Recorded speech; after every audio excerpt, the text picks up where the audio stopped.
Navy Lieutenant Olivia Grant stood straight as a board in her crisp uniform. She tried to keep her face calm, but her heart beat fast. In front of her, 3 aliens from the Galactic Council looked at the humans with strange eyes. These beings were tall and thin with skin that changed colors like a mood ring. Right now, their skin showed swirls of blue and green, which Olivia guessed meant they were nervous. The meeting room was large and white, with a round table in the middle. On one side sat the human team: Olivia, Secretary of Defense Frank Martinez, and Dr. Alan Wright, a scientist who studied alien life. On the other side were the 3 aliens, with the one called Ambassador Zorlith in the middle. "We must say we are very surprised," said Zorlith in a voice that sounded like bells. "Your kind has lived and grown on a planet we call a Category 5 Deathworld. Most thinking beings would die within days on your Earth." Frank Martinez leaned forward with his hands flat on the table. He was a strong man with gray at his temples and a serious face that rarely smiled. "Deathworld? Our planet seems quite nice to us," he said. "That is exactly what worries us," replied Zorlith. His skin shifted to a deep purple color. The radiation levels, the air mix, the gravity pull, the tiny life forms that cause sickness, the wild weather, all these things should stop smart life from growing. Yet here you are, doing well in conditions that would kill 98% of the space traveling species we know.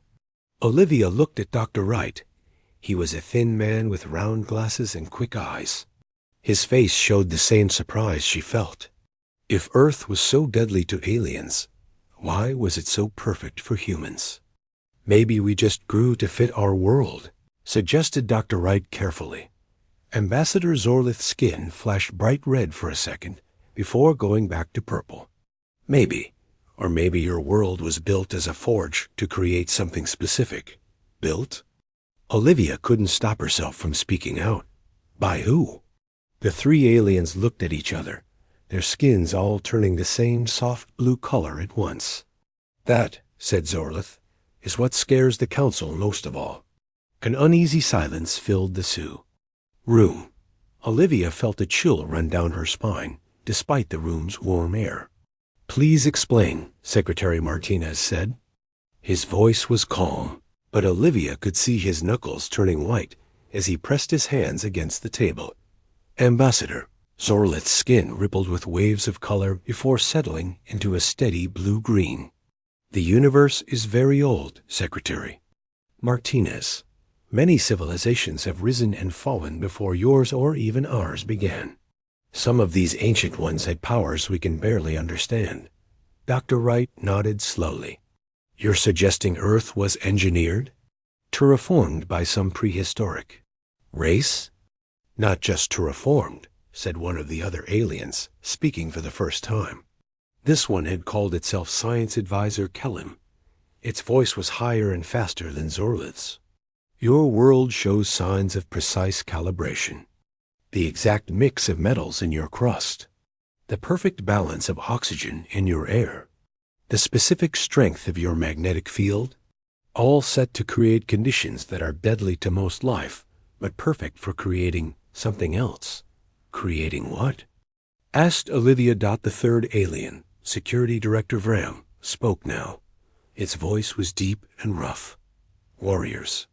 The word hung in the air like smoke. "That's ridiculous," Secretary Martinez said after a moment. "We're not a warrior species. We're explorers, builders, artists." "Yet you have fought thousands of wars among yourselves," said Vram. "You have survived plagues, ice ages, asteroid strikes, and your own nuclear weapons. Your bodies can heal from wounds that would kill others. You can eat plants and animals that would poison most species. You sleep through the night while predators might attack. You live in a soup of bacteria and viruses that would wipe out entire worlds elsewhere. Every one of you," added Kellim, "is born with the strength to crush the bones of most Council species. Your skin resists radiation levels that would kill us in hours. Your minds can handle stress that would break our sanity. To us, you are living weapons." Olivia felt her mouth go dry. She had never thought of humans as special or strong. On Earth, humans seemed so fragile, so easily hurt. But seen through alien eyes. "If you think we're so dangerous," she asked, "why contact us at all? Why not leave us alone on our Deathworld?" Ambassador Zorlith's skin turned a sad gray color. "Because you have started to reach out. Your radio signals, your space probes, your ships exploring your own system. Soon you would have found us. Anyway, and there is something else, ... "What?" prompted Dr. Wright when the alien paused. "The ones who might have built your world, the ancient race we call the Shapers, they did not create things without a purpose. If Earth is a forge, then you were made for a reason. And that reason might soon become clear. Are you saying we're some kind of ... weapon?" Secretary Martinez's voice was tight with anger now. "No," said Zorlith softly. "We are saying you might be armor." Later that night, in her small room at the special compound built for the first contact meetings, Olivia couldn't sleep. She kept thinking about Zorlith's words. Earth as a forge, humans as armor. It made no sense, yet it filled her with a strange feeling, not fear, but something like ... purpose. A soft knock on her door pulled her from her thoughts. She opened it to find Dr. Wright standing there, his hair messy and his eyes wide. "I couldn't sleep," he said. "I keep thinking about what they said, about Earth being designed." "Me too," Olivia admitted, stepping back to let him in. "The thing is," he said, pacing the small room, "I've been looking at the data they shared.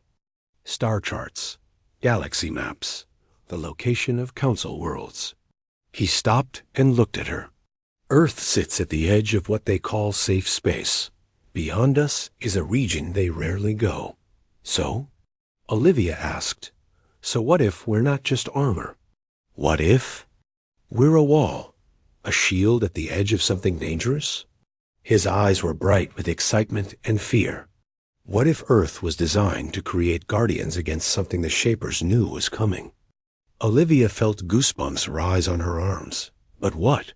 What could be so bad that some ancient aliens had to engineer an entire planet just to make us? Dr. Wright shook his head. "I don't know, but I think the Council does. Or at least they suspect. And they're afraid." "Not of us," Olivia said slowly, understanding dawning quotes, "no, of what we were made to fight." Outside, the night was quiet. Stars twinkled in the clear sky, the same stars humans had gazed at for thousands of years, never knowing they might have been placed on Earth by design, for a purpose they were only now beginning to discover. Ambassador Zorlith stood on a hill, overlooking the human compound, his skin shifting through colors of worry and hope. "They are starting to understand," he said to his companions. "Is that wise?" asked Vrem. "They are still so young." "We have no choice," replied Zorlith, looking up at the stars. The darkness stirs. "We need our armor now." 2 months passed since the aliens first told humans about Earth being a death world. Now Olivia Grant found herself in a place she never thought she would be, on an alien ship called the Stellar Seeker, floating in space near Jupiter. With her were Dr. Alan Wright and 3 other humans: Susan Cole, who knew many languages; Paul Harris, who was good at talking to people from different places; and Captain Joe Banks, who was there to keep everyone safe. The ship was huge, with walls that glowed soft blue and floors that felt warm under their feet. The aliens had given the humans a large room with Earth-like air and gravity. In this room, they could study old alien records that the Council had agreed to share.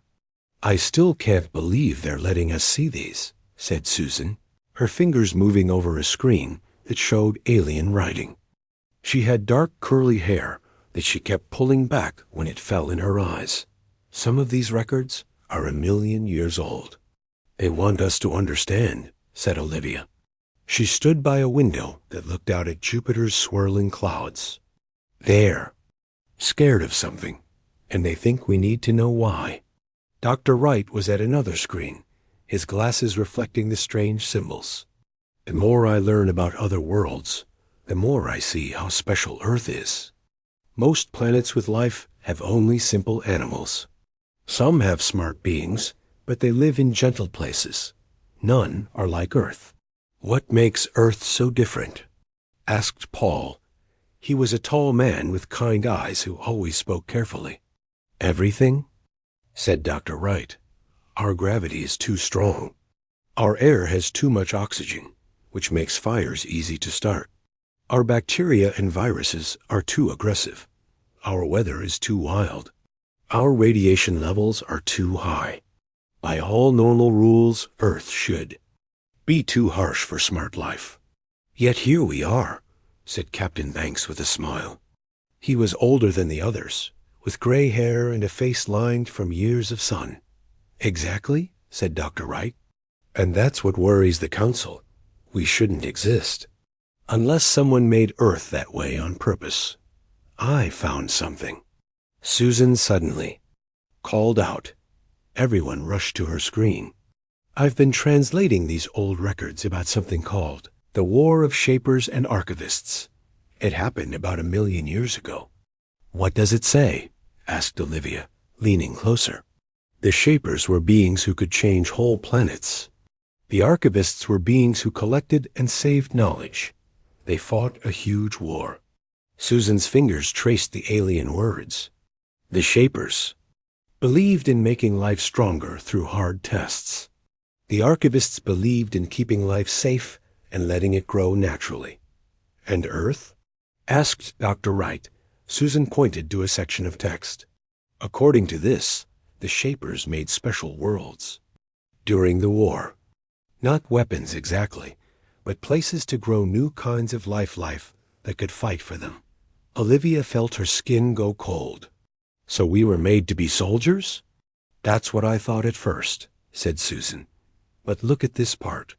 She moved to another screen that showed a map of stars. The Shapers put their special worlds in different places for different reasons. Some were deep in their own space to make shock troops quick fighters for fast attacks. But Earth was placed at the edge of what they called safe space, right? Next to a dangerous area. Like a wall, Olivia whispered, remembering what Dr. Wright had said that first night. We were meant to be guardians, but guardians against what? Asked Captain Banks. Before anyone could answer, the door slid open. Ambassador Zorlith entered, his skin a deep blue color today. You have found the records of the Shaper War, he sighed. It wasn't a question. Yes, said Susan. But they don't tell us everything. The Shapers lost the war, right? They did, said Zorlith. The Archivists won and formed the first council. They found most of the Shapers' special worlds and helped the life there grow in natural ways. But not Earth, said Dr. Wright. Earth was missed, wasn't it? Zorlith's skin rippled with waves of yellow and green. Earth was in a place too dangerous to reach easily. It was put there on purpose, near the Dark Zone. What's the Dark Zone? Asked Paul. A region of space where strange things happen. Ships go missing. Signals get lost. Some say it's just a place with bad storms and strange gravity. Others believe something lives there. Something old and dangerous. Olivia looked at the star. Map again. Sure enough, beyond Earth's sun was a large area marked with warning symbols. The Shapers put Earth next to this place on purpose? Yes, said Zorlith. And they made it harsh and deadly to all normal life. They wanted to create something that could survive there. Something that could fight whatever might come from the darkness. Us, said Captain Banks softly. They were making us. Zorlith's skin turned a sad gray color. The Shapers lost the war before their plan was complete. The Archivists decided to leave Earth alone, hoping nothing would ever come from the Dark Zone. For 1,000,000 years, that hope held true. But something's changed, said Olivia, seeing the fear in the alien's changing skin. Hasn't it? Zorlith moved to the window and looked out at the stars. 3 of our outer worlds have gone silent in the past year. Scout ships sent to check on them never returned. The last one managed to send one image before it was lost. He touched a control on his arm, and a picture appeared on the main screen. It showed a dark ship, shaped like a claw, hanging over a burning world. We think they came from the Dark Zone, said Zorlith. We think they are what the Shapers feared, what they built Earth to stand against. The room went quiet. Olivia stared at the image of the dark ship, feeling something stir inside her. Not fear, but a strange sense of purpose. You said Earth was made to create guardians, she said finally. What if that's true? What if we're meant to protect not just ourselves, but others too? That is our hope, said Zorlith. The Council feared you at first. A species from a Deathworld should be cruel, selfish, interested only in conquest. Yet you make art. You care. For you're weak. You risk yourselves for others. You show mercy to enemies. We're human, said Paul simply. Yes, said Zorlith. And perhaps that is exactly what the Shapers intended. Not just warriors, but protectors. Not just weapons, but shields. Dr. Wright looked thoughtful. The Shapers lost their war before they could finish their plan for us. We grew up alone, making our own choices. Maybe that was for the best. Maybe, agreed Zorlith. His skin now showed swirls of hopeful green. A council has decided to tell you everything and ask for your help. We cannot fight what comes from the Dark Zone, but perhaps you can.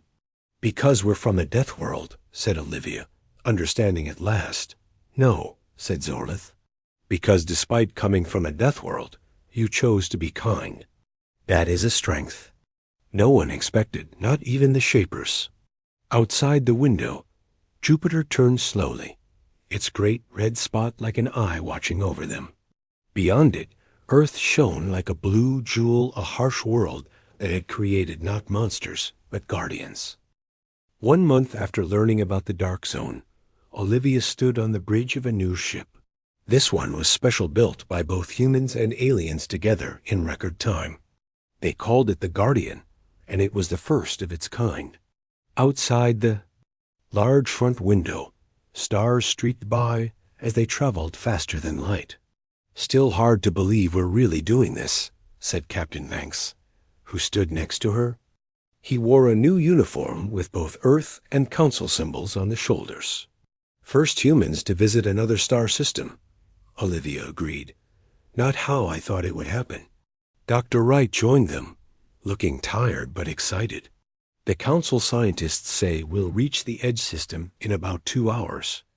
They've been trying to make contact with the colony there for weeks. The Edge system was called Lumina by the Council races. It had been a peaceful farming colony with about 10,000 aliens living there. Now it was silent. The Council feared. It had been attacked by whatever came from the Dark Zone, the same thing that had attacked the other 3 worlds. Are we ready for this? Asked Olivia quietly. No, said Captain Banks honestly. But that's never stopped humans before. The ship carried 200 people, 100 humans and 100 aliens from the Council. The humans were mostly soldiers and scientists, picked for their skills and quick thinking. The aliens were experts on the Edge worlds and technology advisors. Together, they hoped to find out what happened at Lumina, and if possible, help any survivors. Ambassador Zorlith approached them, his skin a nervous yellow today. My people have never fought a war, he admitted. Not in thousands of years. We don't know how. Let's hope we don't have to fight, said Olivia, though she didn't really believe it. 2 hours later, the Guardian came out of faster-than-light travel near the Lumina system. Right away, they knew something was wrong. The 4th planet, where the colony had been, was surrounded by debris-broken pieces of ships and stations. "Scan for life signs," ordered Captain Banks. Susan Cole, who had learned to use the alien scanning systems, worked at her station. "I'm picking up some signals from the planet," she said after a moment. "But they're strange, not like normal Council life signs." "Put it on screen," said Banks. The main screen showed the planet's surface. Most of the colony buildings were still standing, but they looked dark and empty. Then they saw movement shapes moving between buildings. The computer zoomed into "Show them better." Olivia felt her blood go cold. The shapes were like nothing she had seen before. They walked on 2 legs, but had 4 arms. Their bodies were covered in what looked like black armor with spikes. Their heads had no eyes that she could see, just sensors that glowed red. "What are they?" whispered Paul Harris, who stood nearby. "The enemy," said Zorlith simply, his skin now white with fear. "The things from the Dark Zone." Dr. Wright studied the screen closely. "They look made, engineered, like they were designed for a purpose, just as the Shapers supposedly designed Earth." "Could they be another Shaper creation?" asked Olivia. "Like us? It's possible," said Zorlith. "The Shapers made many worlds before they lost their war. Some might have been like yours, meant to create guardians. Others might have been made for ... other purposes. They're doing something to the planet," said Susan, pointing to new readings on her screen. "The atmosphere is changing, getting hotter. More like their ships. Terraforming," said Dr. Wright. "They're changing the world to suit themselves." "Just like the Shapers did with Earth," Olivia said quietly. Captain Banks turned to Zorlith. "Can your people live in that kind of atmosphere?" "No," said the alien sadly. "No Council race could survive there for more than a few minutes. It's too hot, too full of gases that would poison us." "What about humans?" asked Banks. Dr. Wright checked the readings. "It would be like being in a very hot, smoggy city on Earth. Uncomfortable, hard to breathe, but we could survive for a while with the right gear." Everyone looked at each other as the same thought hit them all at once. "Earth is a death world," said Olivia slowly. "We evolved to survive harsh conditions. Conditions that would kill most aliens. Just like these conditions," added Dr. Wright. "You think the Shapers knew?" asked Paul. "That they made Earth harsh so we could fight these specific enemies?" "I don't know," said Zorlith. "But it seems too perfect to be chance." Captain Banks made a decision. "We need to get down there. See what these things are doing up close. Maybe find survivors." "My people cannot go," said Zorlith. "We would die too quickly." "Then we'll go," said Olivia. A small team of humans. 2 hours later, Olivia found herself in a shuttle heading down to Lumina's surface. With her were 5 other humans: Dr. Wright, Susan, and 3 soldiers named Ben Miller, Lisa Ford, and Kyle Jackson. They all wore special suits that would help them breathe in the changing atmosphere. "Remember," said Captain Banks over the radio from the Guardian, "this is just to look, get information, find any survivors. Don't engage the enemy unless you have no choice." "Understood," said Olivia as the shuttle entered the planet's upper air. They landed in a forest about a mile from the main colony. The trees here were purple instead of green, but otherwise looked much like Earth trees. Many were dead or dying in the new, harsh air. "It's like they're poisoning the planet," said Susan as they stepped out of the shuttle. Even through her suit, Olivia could feel the heat and see the hazy, orange-red sky. "No," said Dr. Wright, checking his instruments. "They're making it like their home. This is normal for them." They moved carefully through the dying forest toward the colony. Soon they could see the buildings, white domes and towers that now had dark patches growing on them, like mold or some kind of technology. "Movement ahead," whispered Ben, who was in the lead. Everyone stopped and crouched down. Through the trees, they saw 3 of the black-armored beings. Up close, they were even stranger. Their movements were quick, but jerky, like insects. They seemed to be taking samples from the trees and soil. "They're studying the planet," whispered Dr. Wright, "learning about it as they change it." Suddenly, one of the beings turned toward them. It made a clicking, hissing sound, and the other 2 turned as well. "They sense us," said Lisa. "How?" "We're downwind." "Heat, maybe," suggested Kyle, "or some other sense we don't have." "Back to the shuttle," Olivia ordered quietly. Slowly. They began to retreat, but it was too late. The 3 beings started moving toward them, making more clicking sounds that seemed to be a language. "Run!" shouted Olivia, and the humans broke into a sprint back toward their shuttle. Behind them, the clicking grew louder as the beings gave chase. Olivia glanced back and saw that the aliens moved incredibly fast, leaping between trees with their 4 arms, helping them swing forward. "They're gaining," called Susan Dot just then. They heard a new sound, a high whistle from the side. Olivia turned to see a purple flash, and one of the chasing beings fell. More whistles, more purple flashes, and the other 2 fell as well. From behind a large rock, a figure emerged. It wasn't human, but it wasn't one of the 4-armed beings either. It was tall and thin with blue skin and large eyes, one of the council races. "Quickly," it said in broken human language. "More come soon." The human team followed their unexpected rescuer deeper into the forest, away from both the colony and their shuttle. As they ran, Olivia wondered if perhaps the Shapers had planned for this moment all along. Earth's children meeting the darkness they were born to fight. The blue-skinned alien led Olivia and her team through the dying purple forest. They moved quickly but quietly, stopping often to listen for sounds of pursuit.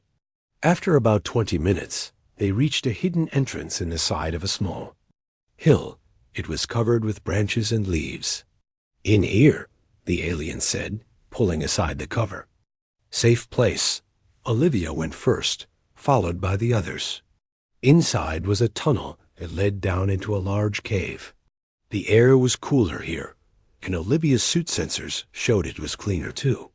About 30 aliens of different types huddled in the cave. Some were hurt, and all looked scared. "Survivors," whispered Susan. The blue alien who had saved them bowed slightly. "I am Kellner. I was teacher here. When they came, few of us escaped." "I'm Lieutenant Olivia Grant from Earth," Olivia said. "This is my team. We came to help." Kellner's large eyes blinked slowly. "Earth? The Lost World? Council said Earth was myth." "Not a myth," said Dr. Wright. "Just hidden for a long time. Can you tell us what happened here?" Kellner sat down on a rock and gestured for them to sit too. "They came in black ships. No warning. Started changing air, killing plants. Our people tried to talk to them, but they took many for study. Those who returned were ... changed." Kellner shuddered.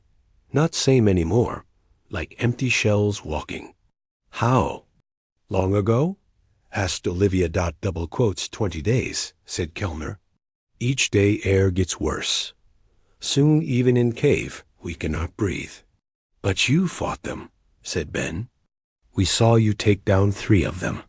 Kellner held up a small tube-like weapon. "Found their weapon. Learned to use. Kill few, but many more come." "You've been very brave," said Olivia. "Can you tell us anything about them? Who they are, or what they want?" "They called Vex," said Kellner. "Old stories say they come from dark beyond. Council thought stories just to scare children. Now we know true." "The Vex," repeated Dr. Wright. "And you said they're studying people?" Kellner nodded. "Take to big ship above. Some come back changed. Walk like Vex, help Vex, but still look like us." Lisa leaned forward. "Mind control?" Or some kind of parasite, suggested Dr. Wright. Maybe they're using the people they take as hosts or slaves. Olivia felt sick at the thought. We need to get this information back to the Guardian.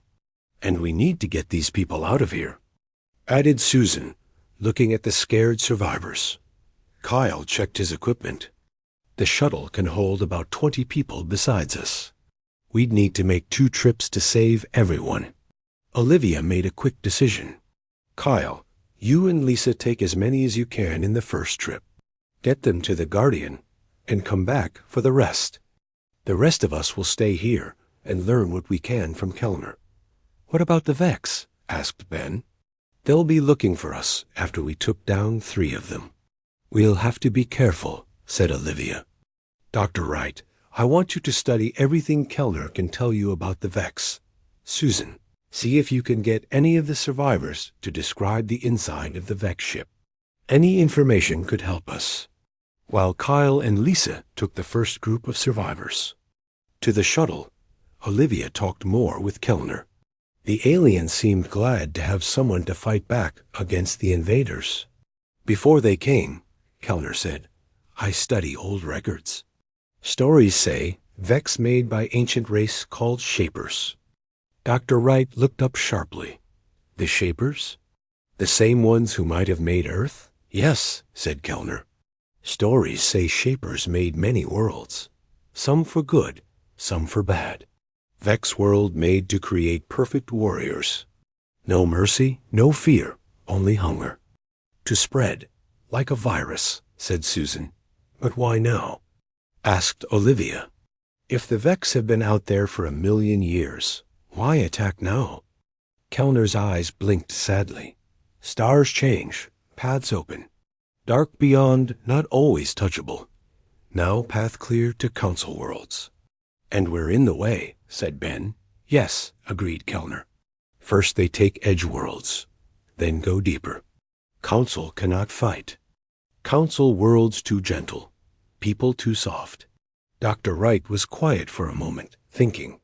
Then he said, if the Shapers made both Earth and the Vex world, they must have had a reason.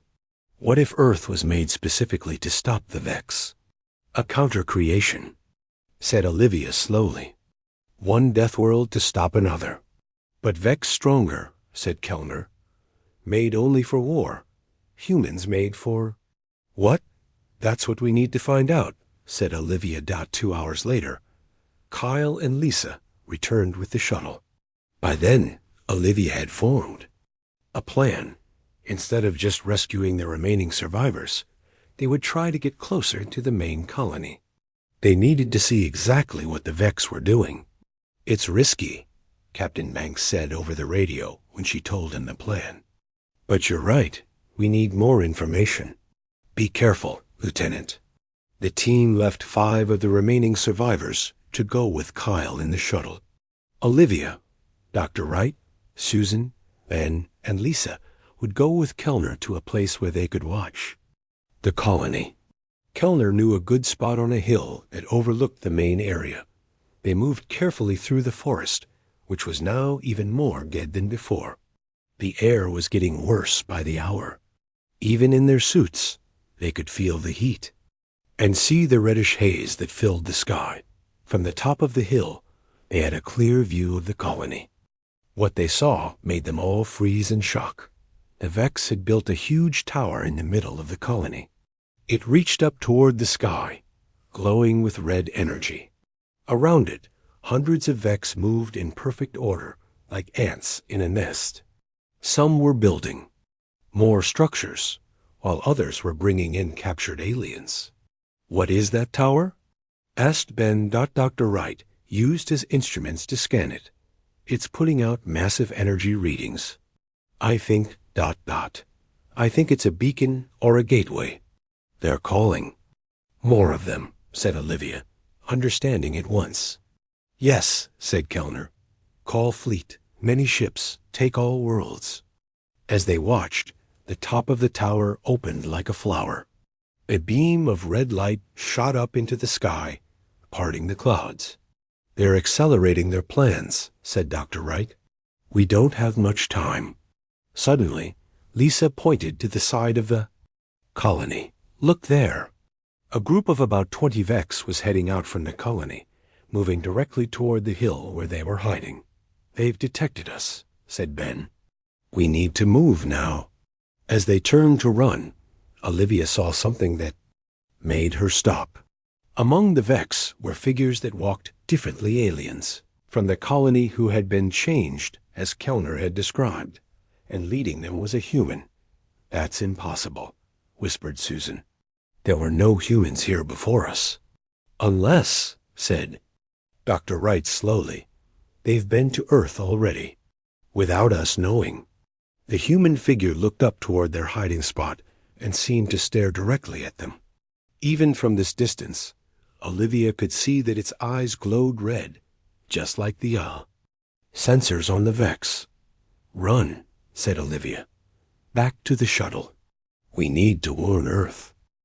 Olivia and her team ran through the dying forest, the sounds of the Vex following close behind. The shuttle was still 10 minutes away, and a strange human with glowing red eyes had seen them. We won't make it to the shuttle, said Ben, who was helping Kellner move faster. They're too quick. Olivia made a fast decision. Susan, take Kellner and Dr. Wright to the shuttle. Get that information back to the Guardian. Ben, Lisa, and I will slow them down. We're not leaving you, Susan argued. That's in order, said Olivia firmly. Earth needs to know what's happening here. The Council needs to know about the human with the Vex. Dr. Wright nodded. She's right. This is bigger than us now. Susan looked unhappy, but took Kellner's arm. Come back alive, Lieutenant. Planning on it, said Olivia with a small smile dot, as Susan and Dr. Wright led Kellner toward the shuttle. Olivia, Ben, and Lisa found a good spot between two large rocks. They had their Earth weapons, plus the Vex weapon Kellner had given them. How? Do you want to play this? Asked Lisa, checking her gun. Hit and run, said Olivia. Slow them down, don't get caught. Remember, they want to take people alive for their changing process. Ben looked grim. Not happening to me. They didn't have to wait long. The Vex group came through the trees, moving in that strange insect-like way. The human figure was still. In the lead, walking differently from the Vex, but just as purposefully. Now they could see it was a man, wearing what looked like the remains of a spacesuit with Earth markings. That's from the North American Space Agency, whispered Lisa. How? Did they get one of our people? Questions later, said Olivia. She aimed the Vex weapon and fired. A purple beam shot out, hitting one of the Vex squarely. It fell without a sound. The others immediately scattered, taking cover behind trees and rocks. The human figure looked directly at their hiding spot. Humans. Of Earth, it called in a flat voice. Join us. We are your true purpose. Like hell, muttered Ben, firing his own weapon. A firefight broke out. The human team fired, moved, and fired again, never staying in one spot. They took down several. More Vex, but there were too many. Slowly, the aliens closed in. Fall back, ordered Olivia. Toward the river we crossed earlier. They moved quickly through the forest, firing behind them. The Vex followed, relentless. When they reached the river, Olivia had another idea. The water, she said. They don't like it. Did you notice how they avoided the wet areas? It was true. The Vex had carefully stepped around even small puddles in their pursuit. What are you thinking? Asked Lisa. We cross, they follow, we blow the bank and slow them down, said Olivia. They splashed across the shallow river. As expected, the Vex hesitated at the edge. Even the human figure stopped. Now, shouted Olivia. Ben threw a small explosive at the riverbank. The blast sent mud, water, and stones flying. A large section of the bank collapsed into the river, creating a muddy barrier. The Vex pulled back, unwilling to cross through the water and mud. That won't hold them long, said Ben. "They'll find another way across." "It doesn't need to hold them long," said Olivia. "Just long enough for Susan and the others to get to the shuttle." They continued running, now headed back toward the colony instead of the shuttle. It was risky, but Olivia had realized something important. "If that human is from Earth, there must be a Vex ship that went to our planet," she explained as they ran. "That means they have a way to travel quickly between here and Earth. We need to find that ship." "You want to steal a Vex ship?" asked Lisa, sounding impressed. "I want to get back to Earth faster than the Guardian can," said Olivia. "They need to be warned now, not in weeks." They circled wide around the colony, avoiding Vex patrols. From a ridge, they could see the huge tower better now. It was pulsing with red light, the beam still shooting into the sky. "There," said Ben, pointing to a smaller structure near the tower. "That looks like a landing pad. And those are different ships, smaller, faster looking." Olivia studied them through her suit's vision enhancers. "Scout ships, maybe. Perfect for what we need." "How? Do we get there without being seen?" asked Lisa. Olivia looked at the sky, which was now a deep orange red. "We use their own world against them. Our suits are built for harsh conditions. Let's see just how harsh we can handle." They adjusted their suits to maximum protection and moved down toward the colony. The air was now so bad that even the Vex stayed mostly inside their structures. The few that moved outside wore extra armor layers. "Earth is a death world," Olivia reminded her team. "We're built for this." Even so, it was hard going. The heat was intense, and strange particles in the air made their suit filters work overtime. But they made it to the edge of the colony unseen. "Now for the hard part," said Olivia, looking at the landing pad. 2 Vex stood guard near the small ships. Before they could make a plan, they heard a new sound alarms blaring across the colony. The Vex began running toward the tower. "Something's happening," said Ben. Then they saw it high above. A ship was descending rapidly. Not a Vex ship, but the Guardian. "They're attacking," said Lisa in disbelief. "No," said Olivia, seeing energy. "Beams shooting from the Guardian, not at the colony, but at the tower. They're taking out the beacon." The Guardian's beams struck the tower repeatedly. The red light flickered and died. More alarms sounded, and all the Vex were now running to defensive positions. "This is our chance," said Olivia. "The ships are unguarded." They ran for the landing pad. The small scout ships were sleek and black, with red markings. Olivia picked the one that looked most complete. "How do we fly this thing?" asked Ben as they climbed inside. "Let's find out," said Olivia, sitting in what looked like the pilot's seat. To her surprise, the controls lit up at her touch.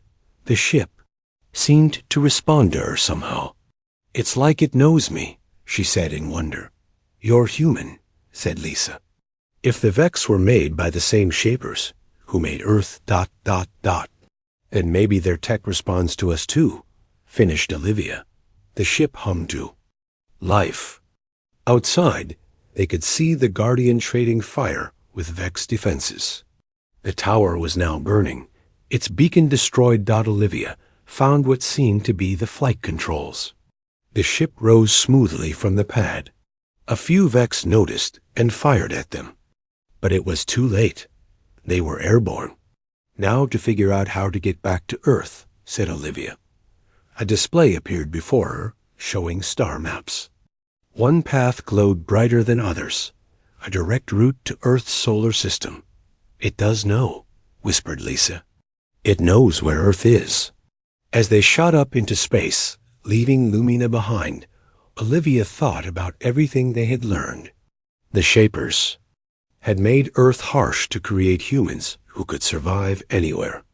They had made the Vex world even harsher to create perfect warriors. 2 death worlds, 2 creations, now meeting after 1,000,000 years.